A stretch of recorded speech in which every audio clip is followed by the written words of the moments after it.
ओम ज्ञानतिमिरान्धस्य ज्ञानञ्जनशलाकया चक्षुरुन्मिलितं येन तस्मै श्रीगुरुवे नमः। श्रीचैतन्यमनोभीष्टं स्थापितं येन भूतले स्वयं रूपकदां मह्यं ददाति स्वपदान्तिकं। वन्देऽहं श्रीगुरु श्रीयुतपदकमलं श्रीगुरून् वैष्णवाचं श्रीरूपं साग्रजातं सगणरघुनाथान्वितं तं सजीवं साद्वैतं सावधूतं परिजनसहितं कृष्णचैतन्यदेवं श्रीराधाकृष्णपादान् सगणललिता श्रीविशाखान्विताश्च नित्यानंदम नमस्तुभ्यं प्रेमानंद प्रदायते कलवकलमस्य नाशाय जानवीपतये नमः। नमो महावदन्याय कृष्ण प्रेम प्रदायते कृष्णाय कृष्ण चैतन्य नाम्ने गौरद्वस नमः। नमस्ते हलग्राम नमस्ते मुसलायदम नमस्ते रेवती कांतम नमस्ते भक्तवत्सलम नमस्ते बलिदाम श्रेष्ठ नमस्ते धरणीधर पलंबारे नमस्ते तू पाइमाम कृष्ण पुरजा कृष्णाय वासुदेवाय देवकी नंदनाय च नंद गोप कुमाराय गोविंदाय नो नमः। हे कृष्ण करुणा सिंधु दीनबंधु जगतपतये गोपेश गोपिका कांत राधा कांत नमस्तुते तप्त कांचन गौरांगे श्री राधे वृंदावनेश्वरी वृषभानुसुते देवी प्रणमामि हरिप्रिये वाञ्छाकल्पतरुभ्यश्च कृपा सिन्धुभ्यो च पतितानां पावनेभ्यो वैष्णवेभ्यो नमो नमः। जय श्री कृष्ण चैतन्य प्रभु नित्यानंद श्री अद्वैत गदाधर श्रीवासादि श्री गौर भक्तवृंद। हरे कृष्णा कृष्ण कृष्ण हरे हरे, हरे राम राम राम हरे हरे। तो कल हम लोग जो है कोकिला वन की यात्रा किए थे ब्रजमंडल परिक्रमा में, और खदीर वन की। ठीक है ना। तो खरीद वन में आगे जो है, फिर आगे कामर एक जगह आता है। अब हमने चरण पहाड़ी तक की स्टोरी कल बताई थी। आज जो है रसौली एक जगह है, उसके बारे में हम लोग सुनेंगे। बोलते हैं चरण पहाड़ी और कोट वन के बीच में रसौली ग्राम है। यहाँ पर कृष्ण और गोपियों की प्रसिद्ध शारदीय रासलीला संपन्न हुई थी। जो शरद की रासलीला होती है पूर्णिमा को, जो भी पूर्णिमा गया है शरद पूर्णिमा, उस दिन जो रास नृत्य होती है वो रसौली ग्राम में ही होती है, जो चरण पहाड़ी और कोट वन के बीच में है। उससे आगे बढ़ते हैं तो कामर एक जगह पड़ता है। बोलते हैं यहाँ श्री कृष्ण काम में व्याकुल होकर श्रीमती राधा रानी के आगमन पथ की ओर निहार रहे थे। काम में व्यस्त होने के कारण इस स्थान का नाम कामर हुआ। इसमें गोपी कुंड, गोपी जल विहार, हरि कुंड, मोहन कुंड, मोहन जी का मंदिर और दुर्वासा जी का मंदिर है। तो ये जो कामर वन है, यहाँ पर भगवान श्री कृष्ण जो है प्रेम से व्याकुल होकर श्री राधिका जी के आगमन पथ को निहार रहे थे, और काम में व्यस्त होने के कारण इस स्थान का नाम कामर हुआ। यहाँ पर गोपी कुंड है, गोपी जल विहार कुंड है, हरि कुंड है, मोहन कुंड है, मोहन जी का मंदिर है और दुर्वासा जी का मंदिर है। अब इसका प्रसंग इस प्रकार है कि क्या स्टोरी है यहाँ की, हम लोग सुनेंगे। एक समय श्री कृष्ण श्रीमती राधा रानी को मिलने के लिए अत्यंत विहल हो गए। वे श्रीमती राधा रानी के आगमन मार्ग की ओर बहुत ही व्याकुल होकर बार बार देखने लगे। अंत में उन्होंने अपनी मधुर मुरली से उनका नाम पुकारा, जिसमें श्रीमती राधिका सखियों के साथ आकर्षित होकर चली आई। कृष्ण बड़े आनंद से उनसे मिले। गोपियों के एक कौतुक सुझा उन्होंने प्रियतम की कारी कामर मतलब कंबल चुपके से छिपा लिया। श्री कृष्ण अपने प्रिय कंबल खोजने लगे। इस झांकी का सरल चित्रण एक पंक्ति के माध्यम से हुआ है कि मैया मेरी कामर चूर लई, मैं बन जात चरावत गैया, सुनी देख लई। एक कहे कान्हा तेरी कामर जमुना तार बही, एक कहे कान्हा तेरी कामर सुरभि खाए गई, एक कहे नाचो मेरे आगे ले दुही जुई नहीं, सूरदास स सुमति के आगे असवन धार बही। बोलते हैं मैया मेरी, मैं गऊओं को चराने के लिए वन में गया था। गायों के बहुत दूर निकल जाने पर मैं अपनी कंबल को वहीं छोड़कर उनके पीछे पीछे चला गया था, परंतु पीछे से किसी सखी ने चुपके से मेरी कामर चुरा ली है। जब मैं लौटा तो अपनी कामर न पाकर मैं सखियों से पूछा कि मेरी कामर कहाँ गई, यदि तुम लोगों ने लिया है तो उसे लौटा दो। किंतु वे कही कन्हैया तेरी कंबल तो जमुना में बहती हुई जा रही थी, मैंने खुद ही उसे बहते हुए देखा है। दूसरी सखी बोलती है कि कन्हैया मैंने देखा कि तेरी कामर जो है एक गैया खा गई। और आगे बोलते हैं मैया बता भला गैया मेरी कामर कैसे खा सकती है। दूसरा कहती है, दूसरी गोपी बोलती है कि कन्हैया तू मेरे सामने नाचेगा तो मैं तुम्हें दूसरी नई कामर मंगा कर दूंगी। मैया ये सखियां मुझे नाना प्रकार से खिजाती हैं। ऐसा कहते कहते कन्हैया की आंखों में आंसू उमड़ गए। मैया ने लाला को उठाकर अपने हृदय से लगा लिया और कामर कामर पुकारने से ही इस गांव का नाम कामर पड़ा। कामर से तात्पर्य काले कंबल से है। तो भगवान का काम कंबल जो है गोपियां चुरा लेती हैं, और बार बार भगवान कामर कामर रटते, इसीलिए इस गांव का नाम कामर पड़ा। ठीक है ना। आगे जब उससे बढ़ते हैं आगे, तो बसौसी एक जगह पड़ता है। बोलते हैं शेष साई से 2 मील उत्तर में बसौसी ग्राम स्थित है। यहाँ पर श्री कृष्ण के श्रीअंग का सुंदर सुगंध ग्रहण कर भौरे उन्मत्त हो उठते हैं, तथा वे कृष्ण के चरणों और उन्मत्त होकर गुंजार करने लगते हैं। बास शब्द का अर्थ है सुगंध से है, इसलिए इस स्थान का नाम बसोरी हुआ, बसोसी हुआ। सखियों के साथ राधा कृष्ण यहाँ पर क्रीड़ा विलास में उन्मत्त हो जाते थे। उनके श्री अंगों की सुगंध से फाग में उड़े अबीर गुलाल चंदन आदि से वहां सर्वत्र सुगंध भर जाता था। अब जब उससे आगे बढ़ते हैं बसौसी से, तो एक पै गांव पड़ता है। बोलते हैं यह स्थान कोसी से 6 मील पूर्व में है। यही माता कृष्ण बलराम और अपने अपने पुत्रों के लिए दोपहर के लिए घर से छाछ भेज देती थी। फिर भी एक समय जब छाछ मिलने में विलंब होने लगा, तो श्री कृष्ण और सखाओं को बड़ी भूख लगी। तो उन्होंने इस गांव में जाकर पै अर्थात दूध पान किया। इसलिए यह गांव पै गांव के नाम से प्रसिद्ध है। गांव के उत्तर में पै सरोवर तथा कदम और तमाल वृक्षों से सुसज्जित मनोहर कदम खंडी भी है। अब पै गांव से आगे बढ़ते हैं तो कोट वन पड़ता है। बोलते हैं कोसी और होडल के बीच में दिल्ली मथुरा राजमार्ग के आसपास कोट वन है। इसका पूर्व नाम कोटर वन। यह स्थान चरण पहाड़ी से 4 मील उत्तर और कुछ पूर्व में है। यहाँ शीतल कुंड और सूर्य कुंड दर्शनीय है। यह कृष्ण के गौचारण और क्रीड़ा विलास का स्थल है। तो कोट वन में भगवान गौचारण करते थे और क्या करते थे, क्रीड़ाएं करते थे अपने बाल सखाओं के साथ। इस कारण से कोट वन प्रसिद्ध है। आगे उससे बढ़ते हैं तो शेष साई एक जगह पड़ता है। बोलते हैं बासोली से 1.5 मील दक्षिण तथा कुछ पूर्व दिशा में यह लीला स्थली विराजमान है। पास में ही क्षीर सागर ग्राम है। क्षीर सागर के पश्चिम तट पर मंदिर में भगवान अनंत शैया पर शयन कर रहे हैं और लक्ष्मी जी उनके चरण की सेवा कर रही हैं। वहां पर शेष साई जी का मंदिर है। यहाँ पर भगवान क्षीर सागर के पश्चिम तट पर मंदिर में अनंत शैया पर लेटे हैं और लक्ष्मी जी उनकी चरणों की सेवा कर रही हैं। इसकी स्टोरी इस प्रकार है कि किसी समय कौतुकी कृष्ण श्रीमती राधा रानी और सखियों के साथ यहाँ विलास कर रहे थे। किसी प्रसंग में उनके बीच में अनंत साई भगवान विष्णु की कथा चर्चा उठी। श्रीमती राधा रानी के हृदय में अनंत साई विष्णु की शयन लीला देखने की प्रबल इच्छा हो गई। अतः कृष्ण ने स्वयं उन्हें लीला का दर्शन कराया। अनंत साई के भाव में आविष्ट होकर श्री कृष्ण ने क्षीर सागर के मध्य सहस्त्र दल कमल के ऊपर शयन किया और श्रीमती राधिका ने लक्ष्मी के आवेश में उनके चरणों की सेवा की। गोपी मंडली इस लीला का दर्शन करके अत्यंत आश्चर्यचकित हो गई।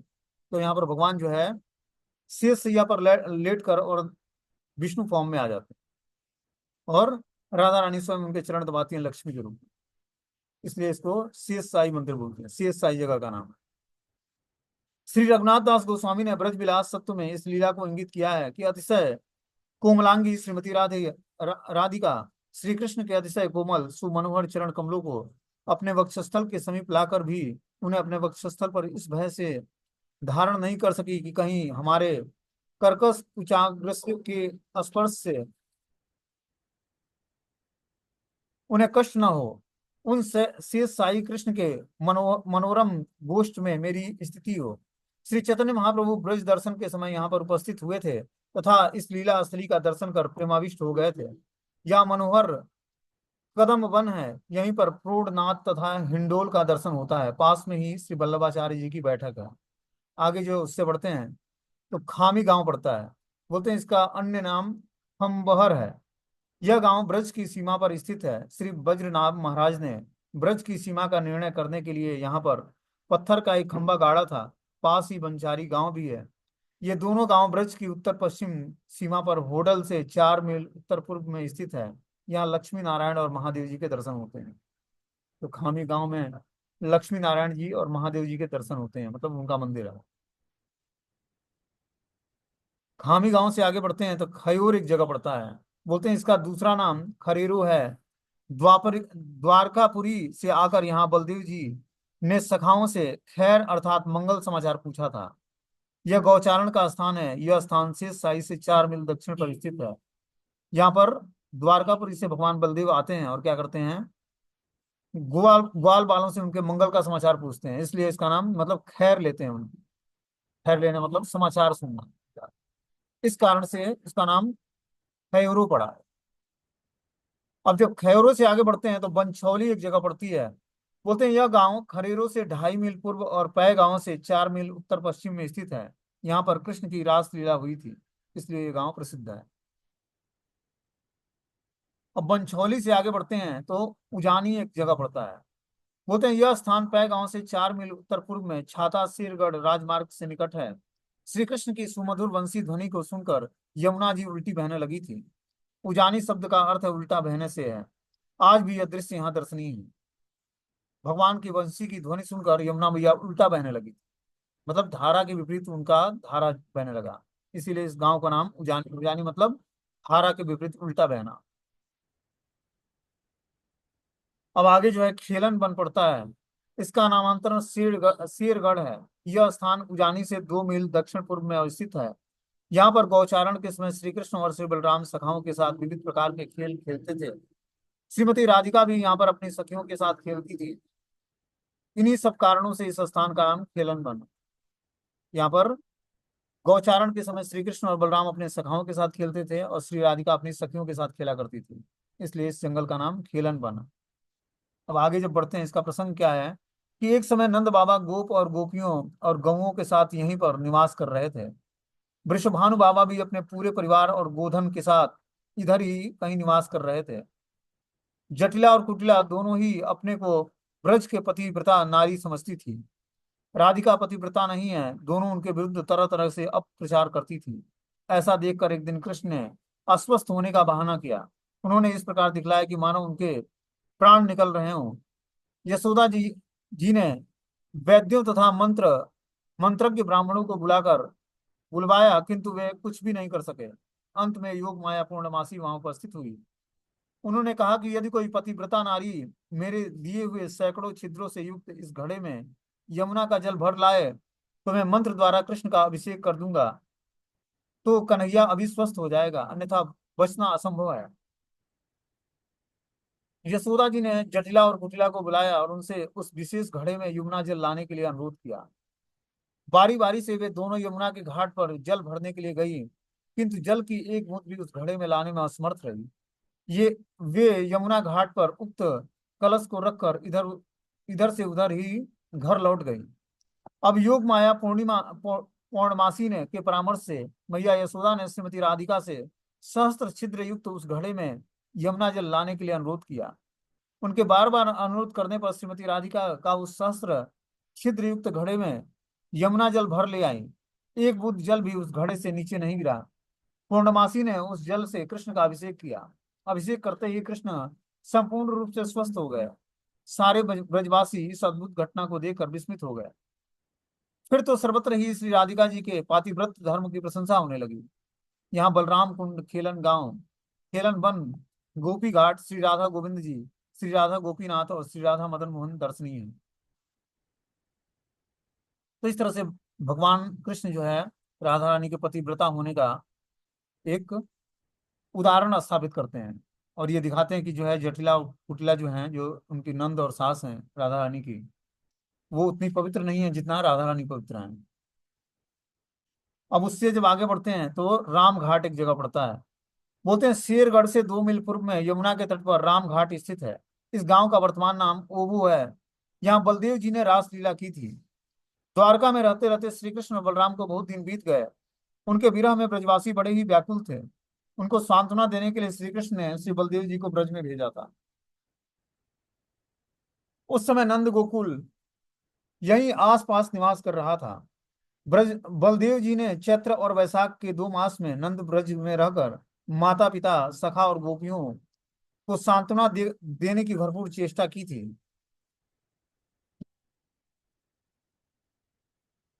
अंत में गोपियों के वीरा व्याकुलता को दूर करने के लिए उनके साथ नृत्य और गीत पूर्ण रास का आयोजन भी किया, किंतु उनका यह रास अपने युद्ध की ब्रज युवतियों के साथ ही संपन्न हुआ।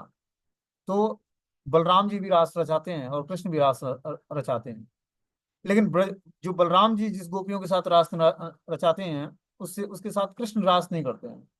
कृष्ण की अलग गोपियां हैं, बलराम जी की अलग गोपियां हैं। बोलते हैं कि यह रास अपने युद्ध की ब्रज युवतियों के साथ ही संपन्न किया बलराम जी ने। उस समय वरुण देव की प्रेरणा से परम सुगंधमयी वारुणी वृक्षों का मधुर रस बहने लगी। प्रियाओं के साथ बलदेव जी उस सुगंधमयी वारुणी मधु का पान करके रास विलास में प्रमत्त हो गए। जल क्रीड़ा और गोपियों की पिपासा शांत करने के लिए उन्होंने कुछ दूर पर बहती हुई यमुना जी को बुलाया, किंतु न आने पर उन्होंने अपने हल के द्वारा यमुना जी को आकर्षित किया। फिर यमुना के साथ फिर गोपियों के साथ यमुना जल में जल विहार आदि क्रीड़ाएं की। आज भी यमुना अपना स्वाभाविक प्रवाह छोड़कर राम घाट पर प्रवाहित होती है। तो बलराम जी ने यमुना को बुलाया कि तुम राम घाट पर आ जाओ, हमें यहाँ पर क्या करना है, जल विहार क्रीड़ा करनी है। तो यमुना ने सुना नहीं, तो बलराम जी ने अपने हल से उसको खींच दिया, कर आकर्षित कर दिया। इस कारण से क्या है, राम घाट में वो स्वाभाविक रूप से वो प्रवाह अलग होकर बहता है। मतलब यमुना के दो धारे हो जाते हैं, और एक धारा जो है राम घाट से होकर गुजरता है। राम मतलब बलराम घाट उसको बोलते हैं। यहाँ शंका होती है कि श्री कृष्ण की प्रियतम गोपियों के साथ बलदेव जी ने कैसे रास किया। रस की दृष्टि से यह सर्वथा अनुचित है। साथ ही कृष्ण प्रिया यमुना जो विशाखा स्वरूप हैं, उन्हें बलदेव जी का आकर्षण करना अनुचित जान पड़ता है। तत्व ज्ञान के अभाव में ऐसी शंकाएं उठती हैं। साधारण लोग अप्राकृतिक रास का तत्व नहीं समझ सकते हैं। श्री कृष्ण और बलराम के साथ रास में प्राकृतिक लामपट्य या लौकिक भोग में कामना लेस मात्र भी संभव नहीं है। दूसरी बात, बलदेव जी ने केवल अपने युद्ध की प्रियाओं के साथ ही रास किया था। फुट नोट के श्लोक में यह बात स्पष्ट है कि यमुना जी स्वयं विशाखा जी हैं। वे कृष्ण प्रिया हैं और श्रीमती राधिका की प्रधान सहेली हैं। समुद्रगामिनी यमुना विशाखा स्वरूपिणी यमुना जी का प्रकाश है। उन्हीं को बलदेव जी ने अपने हल की नोक से खींचा था। श्री कृष्ण प्रिया यमुना को नहीं। इस प्रकार भी इस शंका का समाधान किया जा सकता है। श्री नित्यानंद प्रभु ब्रजमंडल भ्रमण के समय यहाँ पधारे थे। इस बिहार भूमि का दर्शन कर वे भावाविष्ट हो गए थे। यहाँ बलराम जी के मंदिर के पास ही एक अश्वत्थ वृक्ष है, जो बलराम जी के सखा के रूप में प्रसिद्ध है। यही वह रास लीला हुई थी। तो यहाँ पर नित्यानंद प्रभु भी ब्रजमंडल भ्रमण कर रहे थे, तो यहाँ पधारे थे। इस बिहार भूमि का दर्शन करके भावाविष्ट हो गए थे, क्योंकि इस जीवन में जो नित्यानंद प्रभु थे, वही पिछले जीवन में बलराम जी थे। तो उस जगह पर जाकर भावाविष्ट हो गए। और यहाँ बलराम जी का एक मंदिर है, और वहां पर अश्वत्थ मतलब अशोक का वृक्ष है। यहाँ बलराम जी सखाओं के रूप में प्रसिद्ध हैं। और यहीं पर वो रास लीला भी हुई थी, जो बलराम जी अपने गोपियों के साथ रास नृत्य किए थे। अब उससे आगे जब बढ़ते हैं तो ब्रह्म घाट पड़ता है। बोलते हैं राम घाट के पास ही अत्यंत मनोहर ब्रह्म घाट स्थित है। यहाँ ब्रह्मा जी ने श्री कृष्ण आराधना के लिए बछड़े चुराने पर का अपराध क्षमा कराया था, इसलिए इसको ब्रह्म घाट बोलते हैं। कि यहीं पर ब्रह्मा जी आकर श्री कृष्ण से आराधना करके उनसे माफी मांगा था, मुझसे गलती हो गई, आपको पहचान लो। इसलिए इसको ब्रह्म घाट बोलते हैं। अब आगे जब बढ़ते हैं ब्रह्म घाट से, तो कक्ष वन पड़ता है। बोलते हैं राम घाट के पास ही कक्ष वन है। यहाँ पर कृष्ण सखाओं के साथ कछुए बनकर खेला करते थे, इसलिए इसको कच्छ वन बोलते हैं। अब आगे जो है कक्ष वन से आगे बढ़ते हैं तो भूषण वन पड़ता है। बोलते हैं कक्ष वन के पास ही भूषण वन है। यहाँ गोचारण के समय सखाओं ने विविध प्रकार के पुष्पों से श्री कृष्ण को भूषित किया था, इसलिए इसका नाम भूषण वन है। तो यहाँ भगवान कृष्ण को उनके बाल सखा जो थे, गौचारण के समय अनेक अनेक पुष्पों से भगवान को सजाया था, इसलिए इसका नाम भूषण वन है। अब भूषण वन से आगे बढ़ते हैं तो गुंजा वन पड़ता है। गुंजा भूषण वन के पास ही गुंजा वन है। यहाँ गोपियों ने गुंजा की माला से कृष्ण का अद्भुत श्रृंगार किया था, और कृष्ण ने गुंजा माला के द्वारा ही श्रीमती राधिका का श्रृंगार किया था। गुंजा एक फूल होता है जो ब्रज में पाया जाता है। तो गोपियों ने गुंजा की माला से कृष्ण का अद्भुत श्रृंगार किया था, और श्री कृष्ण ने उसी गुंजा माला के द्वारा श्री राधिका का भी श्रृंगार किया था। अब गुंजावन से आगे बढ़ते हैं। राम घाट से 1.5 मील दूरी पर बिहार बना। बोलते हैं बिहार वन राम घाट से 1.5 मील दक्षिण पश्चिम में बिहार वन है। यहाँ बिहारी जी का दर्शन और बिहार कुंड है। यहाँ पर ब्रज बिहारी श्री कृष्ण राधिका सहित गोपियों के साथ रास विहार किया, और अन्य नाना प्रकार की क्रीड़ा विलास किए। श्री यमुना के पास ही यह एक रमणीय स्थल है। ब्रज के अधिकांश वनों के कट जाने पर भी अभी तक बिहार वन का कुछ अंश सुरक्षित है। अभी भी इसमें हजारों मयूर के का रव करते हैं। वर्षा के दिनों में पंख फैलाकर नृत्य करते हैं। कोयले कुहकती हैं। इनमें अभी भी सुंदर सुंदर कुंज, कदम्बखंडी और नाना प्रकार की लताएं वर्तमान में स्थित हैं। इनका दर्शन करने से श्री कृष्ण लीला की मधुर स्मृति जग उठती है। यहाँ की गौशाला में बड़ी सुंदर सुंदर गौवें, फुदकते हुए बछड़े और मत्स्य सांड श्री कृष्ण की गौचारण लीला की मधुर स्मृति जागृत करते हैं। ये बिहार वन में बहुत सारे सुंदर सुंदर कुंज हैं, कदम खंडी है, नाना प्रकार की लताएं हैं। और यहाँ पर श्री कृष्ण की मधुर स्मृति जब उठती है जब व्यक्ति जाता है वहां पर, क्योंकि वहां पर गौशाले हैं, बड़ी सुंदर गौवें हैं और छोटे छोटे बछड़े हैं, मत सांड हैं। यहीं पर गौचारण लीला की मधुर स्मृति जागृत हो जाती है। अब जब बिहार वन से आगे बढ़ते हैं तो अक्षय अक्षय वट पड़ता है। बोलते हैं इसे भांडीर वन भी कहते हैं। यहाँ रामघाट से 2 मील दक्षिण में स्थित है। वट वृक्ष की छाया में श्री कृष्ण बलराम सखाओं के साथ विविध प्रकार की क्रीड़ाएं विशेषतः मल्ल युद्ध करते थे। और यहाँ पर बलदेव जी ने प्रलंबासुर का वध किया था। अक्षय वट के पास ही भगवान बलराम ने प्रलंबासुर को मारा था। इसे भांडीर वन भी कहते हैं। अक्षय वट को भांडीर वन बोलते हैं। यह राम घाट से 2 मील दक्षिण में स्थित है। जो राम घाट की हम लोगों ने स्टोरी सुनी, उससे दक्षिण भाग में ये स्थित है, 2 मील की दूरी पर। वट वृक्ष की छाया में श्री कृष्ण बलराम सखाओं के साथ विविध प्रकार की क्रीड़ा विशेषता मल्ल युद्ध करते थे। और यहाँ जी प्रलंबासुर का वध किया था भगवान बलराम ने। प्रसंग इस प्रकार है कि किसी समय गोचारण करते हुए श्री कृष्ण बलराम गौओं को हरे भरे मैदान में चरने के लिए छोड़कर सखाओं के साथ 2 दलों में विभक्त होकर खेल रहे थे। एक दल के अध्यक्ष कृष्ण और दूसरे दल के अध्यक्ष बलदेव जी बने।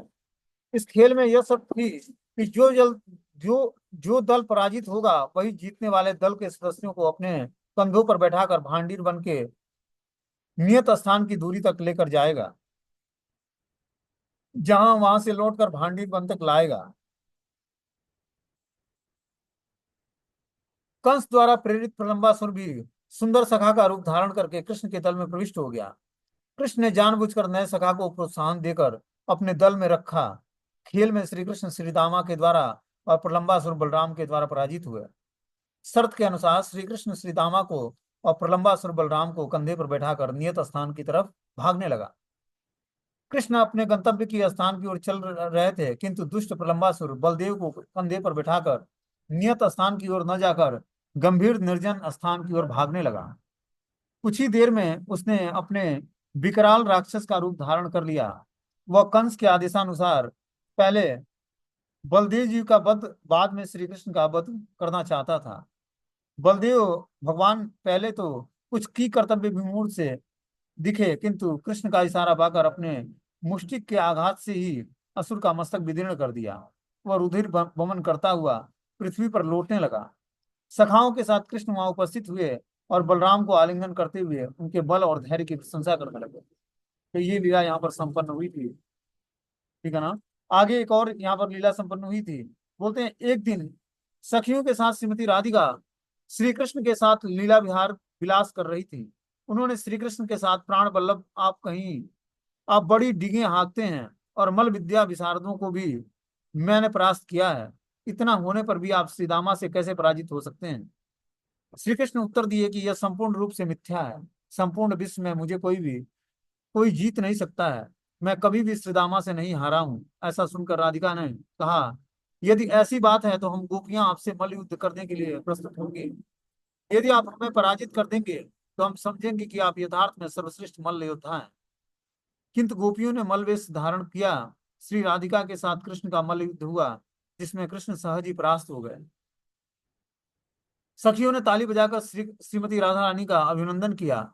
मल्ल युद्ध और श्री कृष्ण और सखाओं के साथ कसरत करने का आसान होने के कारण अक्षय वट के पास के गांव का नाम कासरट कासरट हो गया। कासरट शब्द का अर्थ है कसरत करता या कुश्ती करना। प्राचीन वट वृक्ष के अंतर्हित होने पर उसके स्थान पर नया वट वृक्ष लगाया गया। भांडीर वन स्थित भांडीर वन दूसरी लीलास्थली है जो यमुना के दूसरे तट पर स्थित है। तो ये यमुना भांडीर वन जो है यमुना के उस पार है। अब जब भांडीर वन से आगे बढ़ते हैं तो आसी यारा गांव या नामांतर आरा ये जगह पड़ता है। बोलते हैं कि कासरट गांव के से 2 मील दक्षिण पश्चिम में अंगियारा गांव है। इसका नामांतर आरा या अंगियारा गांव है। कृष्ण के गौचारण स्थली में मुंजावटी के मध्य यह स्थान स्थित है। इसकी लीला क्या हुई थी यहाँ पर भगवान की, इसको हम लोग सुनेंगे। सखाओं के साथ श्री कृष्ण भांडीर वन की छाया में खेल रहे थे। पास में ही गांव में यमुना जल पाकर पान करके हरी भरी घासों में पूर्ण पूर्ण मैदान में चर रही थी। चरते चरते कुछ दूरी पर मुजावटी में पहुंची। गर्मी के दिन थे, चिलचिलाती हुई धूप पड़ रही थी। मुंज के पौधे सूख गए थे, नीचे बालू तप रही थी। कृष्ण को पीछे छोड़कर जल तथा छाया विहीन इस मुंज वन में गौओं ने प्रवेश किया। समस्त मुंजों के कारण वे मार्ग भी भूल गईं। प्यास और गर्मी के मारे गौएं छटपटाने लगी। सखा लोग भी श्री कृष्ण और बलराम को छोड़कर गौओं को ढूंढने के लिए वहीं पहुंचे। इनकी अवस्था भी गौओं जैसी हो गई। वे भी गर्मी और प्यास से छटपटाने लगे। इसी बीच दुष्ट कंस के अनुचरों ने मुंज वन में आग लगा दिया। आग हवा के साथ क्षण भर में चारों ओर फैल गई। आग की लपटों ने गौओं और ग्वाल बालों को घेर लिया। वे बचने का कोई उपाय न देखकर कृष्ण और बलराम को पुकारने लगे। उनकी पुकार सुनकर कृष्ण और बलराम वहां पर झट उपस्थित हुए। श्री कृष्ण ने सखाओं को एक क्षण के लिए आंख बंद करने के लिए कहा। उनके आंख बंद करते ही श्री कृष्ण ने पलक झपकते उस भीषण दावाग्नि को पान कर लिया।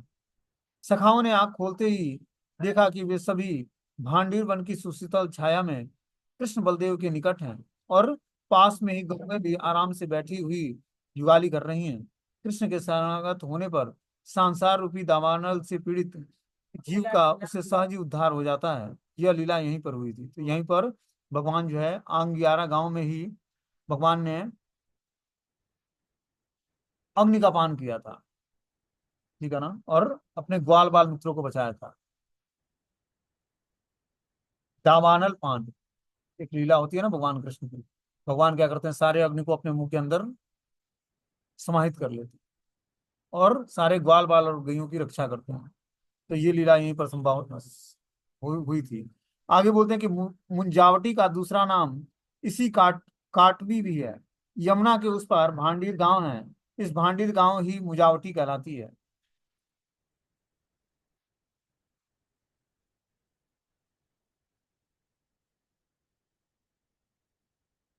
अब मुंजावटी से आगे बढ़ते हैं तो तपोवन का स्थान पड़ता है।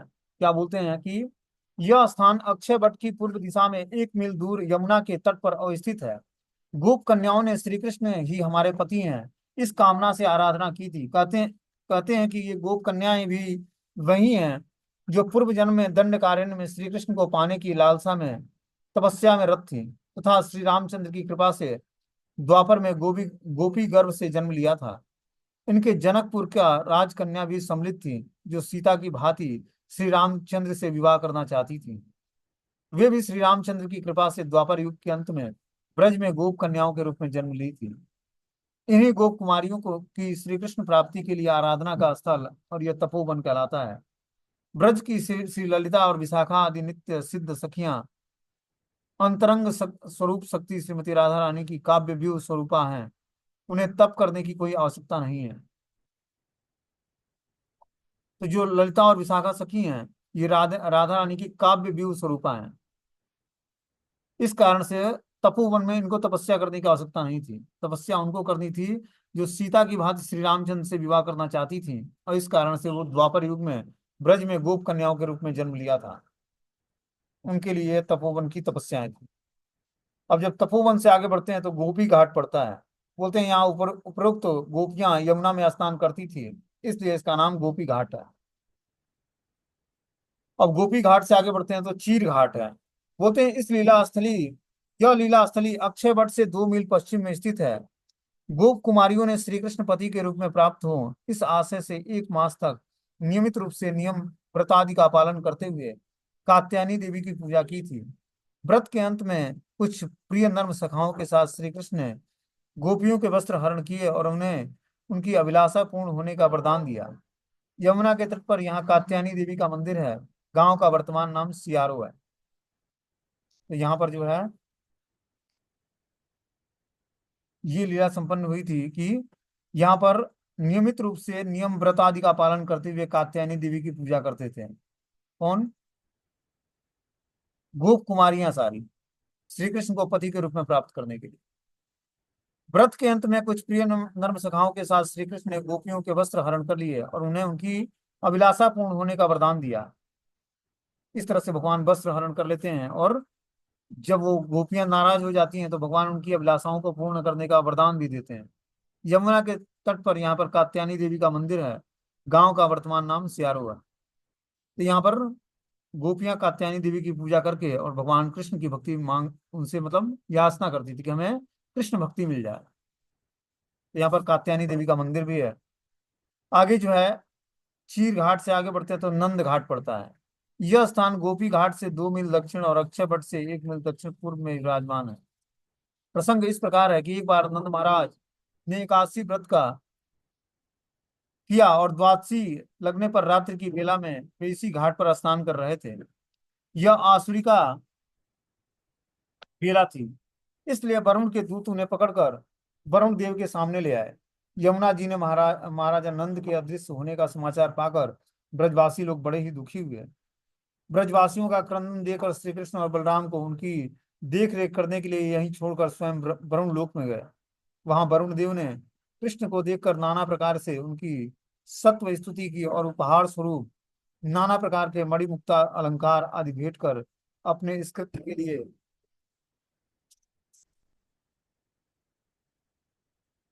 क्षमा याचना की।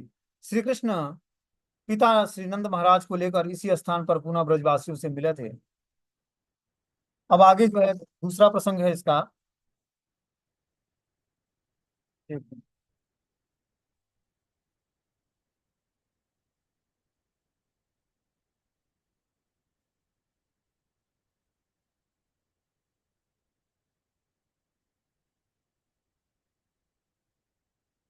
इसमें दूसरा प्रसंग, दूसरी स्टोरी क्या है इस स्थान की। बोलते हैं एक बार श्री जीव गोस्वामी ने किसी दिग्विजयी पंडित को शास्त्रार्थ में पराजित कर दिया था। वह दिग्विजयी पंडित श्री रूप गोस्वामी के ग्रंथों का संशोधन करना चाहता था। बालक जीव गोस्वामी ने इसे सहन नहीं कर सके। वृंदावन में यमुना के घाट पर पराजित होने पर दिग्विजयी पंडित बालक की विद्वत्ता की भूयसी प्रशंसा करता हुआ श्री रूप गोस्वामी से परिचय पूछा। श्री रूप गोस्वामी ने नम्रता के साथ उत्तर दिया कि ये मेरे भाई का पुत्र है और मेरा शिष्य है। श्री रूप गोस्वामी समझ गए कि ने जीव ने इसके साथ शास्त्रार्थ किया है। दिग्विजयी पंडित के चले जाने पर श्री रूप गोस्वामी ने कहा कि जीव, तुम इतनी सी बात भी सहन नहीं कर सकते हो।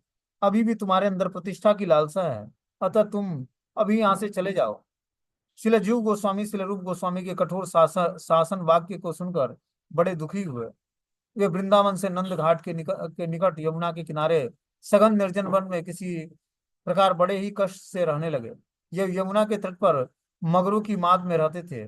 कभी कभी आटा में जल मिलाकर वैसे ही पी लेते, तो कभी उपवास रखते थे। तो इस तरह से रूप गोस्वामी ने जीव गोस्वामी को अपने वाक्यों से मर्माहत किया, क्योंकि रूप गोस्वामी गुरु थे उनके। तो जीव गोस्वामी वृंदावन से नंद घाट के निकट जाकर यमुना के किनारे सघन निर्जन वन में बड़े ही कष्ट के साथ रहने लगे। और जहाँ यमुना के तट पर जो मगरमच्छ जो माद में रहते हैं, बिल में रहते हैं, उसी बिल में ये निवास करते थे। और आटा में जल मिलाकर वैसे ही पी लेते थे, और कभी कभी उपवास रखते थे। कभी कभी आटा में जल मिलाकर वैसे ही पी लेते और कभी कभी उपवास करते। इस प्रकार श्री गुरुदेव के विरह में तड़पते हुए जीवन यापन करने लगे। कुछ ही दिनों में शरीर सूख कर कांटा हो गया। उन्हीं दिनों श्री सनातन गोस्वामी ब्रज परिक्रमा के बहाने नंद घाट पर उपस्थित हुए। वहां ब्रजवासियों के मुख से एक किशोर गौड़ीय बालक साधु की कठोर आराधना एवं उनकी भूरी भूरी प्रशंसा सुनकर वे जीव गोस्वामी के पास पहुंचे। तो सनातन गोस्वामी ब्रज परिक्रमा के बहाने नंद घाट पर उपस्थित होते हैं। वहां पर ब्रजवासी बोलते हैं कि एक यहीं पास में ही एक गौड़ीय बालक साधु रहता है, जो बहुत ही कठोर आराधना करता है, और उसकी ब्रजवासियों ने बहुत ही भूरी भूरी प्रशंसा की। वे जीव गोस्वामी के पास पहुंचे और सांत्वना देकर उन्हें अपने साथ वृंदावन ले आए। अपनी भजन कुटी में जीव गोस्वामी को छोड़कर वे अकेले ही रूप गोस्वामी के पास पहुंचे। श्रील रूप गोस्वामी उस समय जीवों पर दया के संबंध में उपस्थित वैष्णव के सामने व्याख्या कर रहे थे। श्री सनातन गोस्वामी ने उस व्याख्या के बीच में ही श्रील रूप गोस्वामी से पूछा कि तुम दूसरे को तो जीव पर दया करने का उपदेश दे रहे हो, किंतु स्वयं जीवों पर दया नहीं करते हो। श्रील रूप गोस्वामी ने बड़े भाई और गुरु श्रील सनातन गोस्वामी की पहली का रहस्य जानकर श्री जीव को अपने पास बुलाकर उनकी चिकित्सा कराई और पुनः अपनी सेवा में नियुक्त कर उन्हें अपने पास रख लिया। नंद घाट में रहते हुए श्रील जीव गोस्वामी ने अपने खट संदर्भ रूपी प्रसिद्ध ग्रंथ का प्रणयन किया। यहाँ पर अभी भी श्री जीव गोस्वामी का स्थान जीव गोस्वामी की गुफा के रूप में प्रसिद्ध है। इस तरह से जीव गोस्वामी ने यहाँ पर खट संदर्भ की रचना की थी। बहुत इंपॉर्टेंट 6 संदर्भ में भगवान कृष्ण की भक्ति का उन्होंने मेथड दिया हुआ, उसको खट संदर्भ बोलते हैं। तो इसी स्थान पर वो गुफा में जो है श्रील जीव गोस्वामी बैठकर और खट संदर्भ लिखा था उन्होंने। अब आगे जो है आगे की लीला भैया भयगांव, इसकी लीला हम लोग कल से शुरू करेंगे। हरे कृष्ण।